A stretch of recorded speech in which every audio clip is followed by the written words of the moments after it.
How's it going, people? Welcome back to the channel. In today's video, we're going through 10 exotic cars that have a bunch of presents for less than £35,000. I don't think there's really an art to defining fully what presents is, so let me know in the comments down below, what does presents actually mean with a car? It's a very kind of sketchy concept to actually define. This video is obviously 10 cars rather than my usual 5, so slightly less detail per car, but more cars, more choice, and they're all the kind of cars that I'm actually personally looking at for when I'm slightly wealthier into the not too distant future and can actually afford to own one of these. But speaking of ownership, remember that maintenance, repairs, insurance, road tax, all that good stuff is very important to remember. I'll talk a little bit about the reliability of these cars in this video. And don't forget that I'm in the UK, so all of the prices are from the UK market, which seems slightly cheaper than a lot of other markets around the world. Anyway, remember to like, comment, subscribe, all that great stuff, and without further ado, let's get into the video.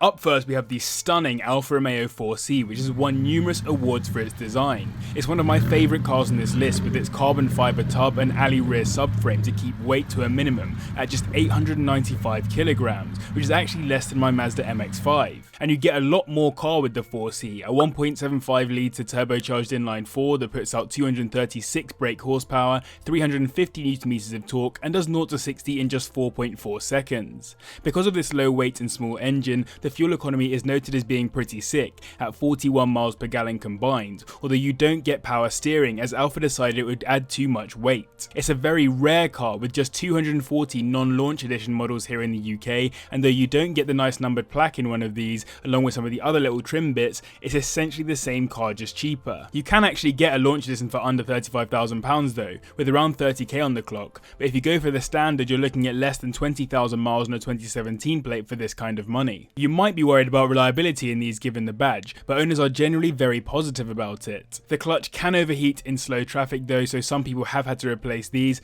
but other than that the only issue people really mention is the interior leather bubbling. I've used this quote before from Jeremy Clarkson, but I'll use it again. He said, "I've never driven any mainstream road car that generated quite such an outpouring of affection, not ever." Next up we have the Lotus Evora S, though I much prefer its development name, which was Project Eagle. It just sounds a lot more like a fighter jet or something. The idea with this car was to expand from just track-focused cars into something that would appeal to a larger audience and be useful on the roads. It kind of competed in the same class as the BMW i8 as a mid-engined 2+2 coupe.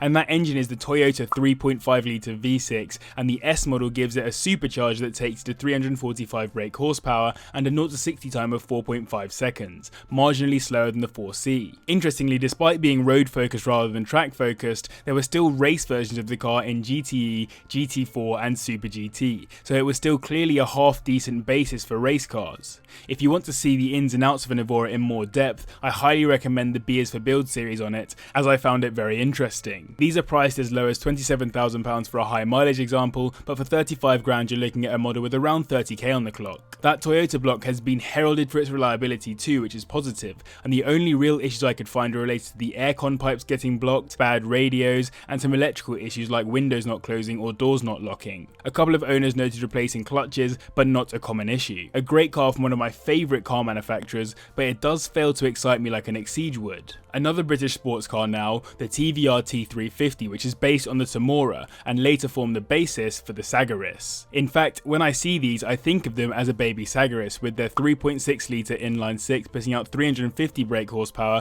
referencing the name, and managing 0 to 60 in 4.4 seconds. This Speed 6 engine is used through many TVR cars, including race cars, so it's a proper piece of kit. As always with TVRs, it's all about no-nonsense performance, and it was designed for optimal downforce and minimal drag. The interior is basic, but with some mad colorways to keep you interested, and if you find yourself on a German autobahn, owners have seen speeds of up to 190 miles per hour, despite it being officially quoted at 175. These are quite rare, but for your 35 grand you're looking at anywhere under 30,000 miles on the clock. It's less reliability to be thinking about, but more maintenance. From what I could see online, owners note you should have set aside around £1,500 per year for maintaining the car and keeping it well serviced, and have a rainy day fund of around 5 grand to handle any potential issues with the car that may arise. rise. Doesn't help that these engines are expensive in and of themselves, so some owners have been known to LS swap these cars, but I'm pretty sure you'll be ousted by the TVR purist community if you do that. This list has so many of my favourite manufacturers and cars on it, and the T350 is certainly a strong contender for this list based on its presence. Next up we have a car that seems to become more of a classic every minute, the Porsche 911 996 Turbo, which hosts a water-cooled, twin-turbocharged and intercooled 3.6 litre flat-six engine, derived from the 1998 Le Mans winning 911 GT1 race car. It puts out 420 brake horsepower and 560 Nm of torque, taking it from 0 to 60 in 4.2 seconds, and to a top speed of 189 mph, which is not bad for a car where the only problem people seem to have with it is the headlights. And I say that because on reliability,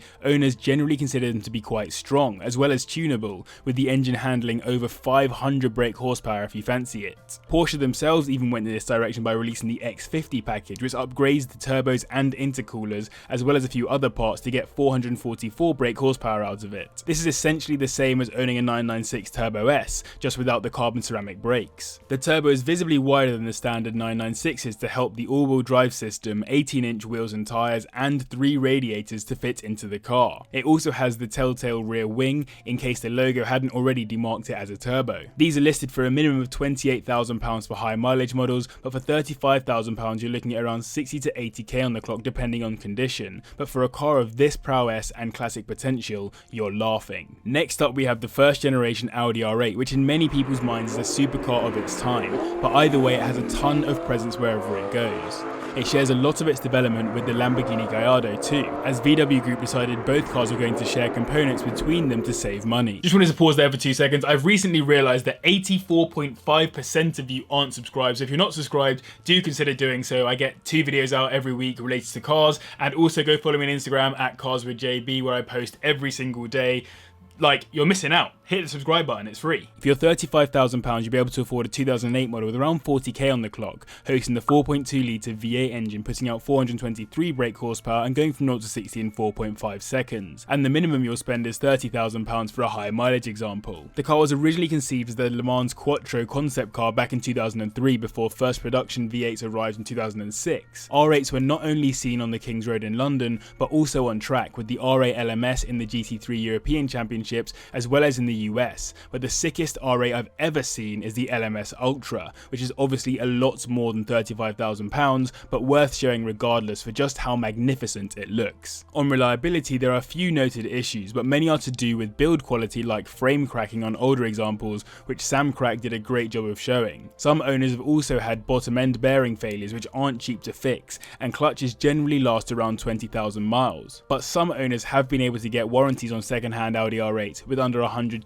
miles, which is pretty sick. It costs a couple of grand, but worth it for peace of mind. This is a car I actively want to own at some point in my life, and hopefully we'll get there one day. A much newer car starts at the top 5 for us now. It's the BMW M4. The idea with this car was to split the 3 Series Coupe and convertible apart from the saloon and estate, so you can think of the M4 as a 2-door M3 to some degree. It is a very well equipped car with its 3 litre twin turbocharged inline-6 engine putting out 424 brake horsepower, taking it from 0 to 60 in 4.2 seconds, as well as the carbon fibre roof, boot lid and engine struts, the lightweight forged alloy wheels, carbon ceramic brakes as an option, and a rogue one, active sound, which plays the sound of the engine into the car. Key goods is also the fact that the M4 comes with reasonably sized kidney grills. The car is also still used as BMW's competitor in DTM, and it's still the kind of car that turns heads in road spec. These are listed for as little as £22,000, but for your 35 grand you'll get a 2017 model with around 20 to 30,000 miles on the clock. The key benefit of buying one of these though is that when you look on the owners forums, people are gassed about the reliability. The amount of comments like 50,000 miles on my M4 and still no issues yet would give you a lot of confidence. Compared to the E92, it's night and day on reliability, it would seem. So a very modern sports car with a fair amount of presence for your 35 grand. I would just caution that there's probably some more depreciation to be had on these. In 4th place is the Aston Martin DB9 with its 5.9 litre V12 engine from a Vanquish, putting putting out 450 brake horsepower and getting to 60 in 4.7 seconds. In a recent video I spoke about the V8 Vantage, which is a sublime looking car, but it was the DB9 which got its own fridge on the Top Gear cool wall thanks to the designers it shared with the Vantage, Ian Callum and Henrik Fisker. Though it succeeded the DB7, Aston Martin didn't want people to think it had a V8 by calling it the DB8, so they skipped that and went for the DB9 instead. In case you weren't aware, DB stands for David Brown, the owner of the company for many years. If I ever start a car brand, you know I'm starting all the cars off with JB for sure. The interior is simple but luxurious, fitting in with the Grand Tourer vibe, and the exterior is meant to hark back to previous cars in the DB lineup, which you can certainly get from the grille at least. High mileage examples are listed for around £20,000, about 10 grand cheaper than a Signet, but for £35,000 you're looking at around 35 to 40k on the clock, and you can get a convertible for this kind of money too if you're that way inclined. Engine and gearbox failures are very rare, but not unheard of. In general, that V12 block isn't tested at all by the weight of the car though. Most of the issues tend to be about build quality, with owners noting issues with malfunctioning radios, an interior that needs a lot of upkeep, and electrical issues like the engine management light coming on for no apparent reason. Don't forget, it's an Aston Martin, which means it will come with hefty servicing bills. All in all, a stunning car that gets a lot of respect around the world for its badge. In third, we have a different type of exotic car. Apologies to many American viewers as these may be less of a deal to you, but in the UK, the Dodge Challenger SRT8 is something you'll rarely see on the roads. For £35,000 you'll get your hands on a 2015 import with around 30k on the clock, and 30 grand is about the minimum you'll find these for. For that kind of cash, you're getting a 6.4 litre Hemi V8 putting out 470 brake horsepower to its rear wheels, taking it from 0 to 60 in 4.8 seconds. And if you've ever heard or seen one of these, you know it has presence, if only because it's absolutely huge, weighing in at almost 2,000 kilograms. It's actually the third generation Challenger and has been in production since 2008, with many iterative changes year on year. The engine block is revered for its reliability, but it isn't known for being particularly tunable, at least if you're planning to throw on a turbo or something similar. Apparently the block can take a real beating from standard,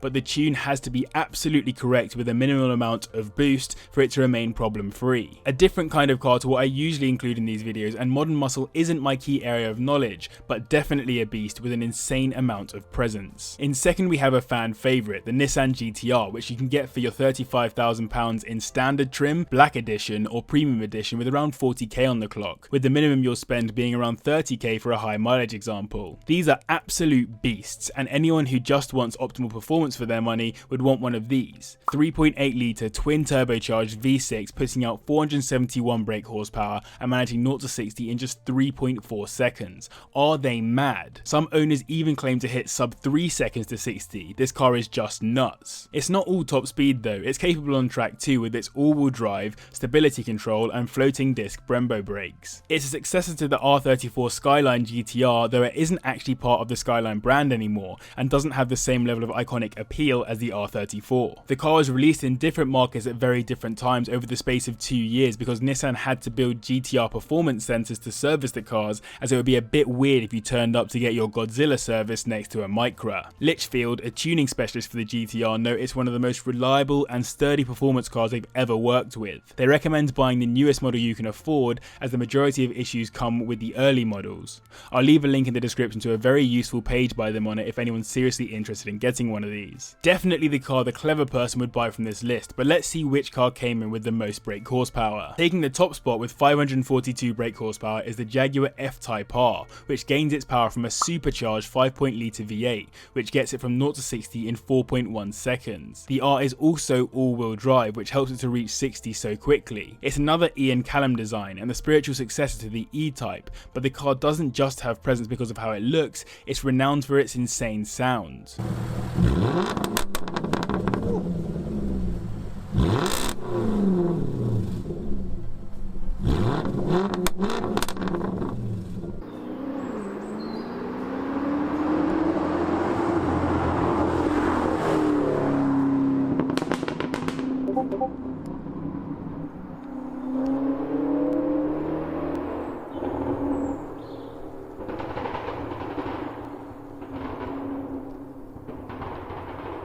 The crazy pops and bangs you hear essentially come from excess fuel being squirted into the exhaust and exploding in there, so not ideal for fuel economy, but sounds pretty aggressive and gets people looking. And it's not all show either. You get 25 different driving modes thanks to the car's adaptive dampers and suspension settings, as well as a retractable rear wing. This car has depreciated massively over the past 2 years and probably has further to go, so some proper deals are on the horizon. £35,000 will get you in with around 35 to 40k on the clock, and the minimum you'll spend is around £33,000. I've looked through owners forums to try and work out the reliability. A slight oil leak is the only common problem I could find. People know they absolutely thrash these around to get the pops and bangs at high revs though, so it might be worth waiting for some slightly less thrash ones to depreciate further. A beautiful car with an unreal sound which very much deserves a place on this list. So I hope you enjoyed this video. If you did, make sure you hit the like button, it would really help the video out. Massive thanks to my patrons as always. Remember to like, comment, subscribe, all that great stuff, and thank you very much for watching. I'll see you in the next one. Listen.